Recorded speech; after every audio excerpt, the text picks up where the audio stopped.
got cuttings of Dieffenbachia cultivar here. So again, we did stem cuttings, just of the thick succulent-like stem, pop them in the ground, and they have now shot up new shoots. And these have obviously been in this pot for quite a while, in that these shoots have actually now started to elongate and produce new stems like what they have here. So we're going to repot these, and we're going to put them all into one 20-centimeter pot.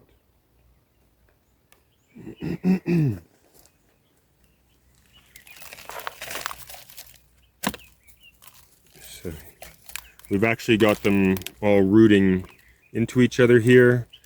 That's not terrible. If you wanted to separate them, that is possible. I'm just going to take off some of that soil. I'm also going to loosen the roots, just so that they'll be able to grow into the new medium more easily.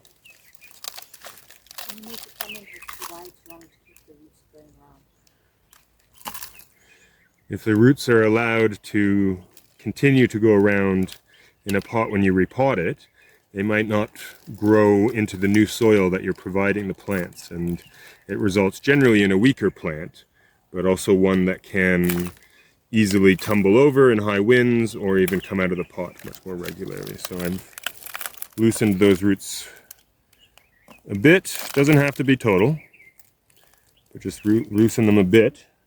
So now when they find themselves in new media, they can start growing in all sorts of directions. And then again, we'll just add in some new soil into the pot that we're putting them in. Pop them down. And I will actually repot these at a lower level. So the original soil level is here, but when I repot now, I'm going to increase that soil level higher, which is not going to cause any harm to the plants, and always has the potential that we might get new roots forming off of these stems here, which will secure them into the potting mix much more securely. So just shake that to level out the soil a little bit. Tap that down.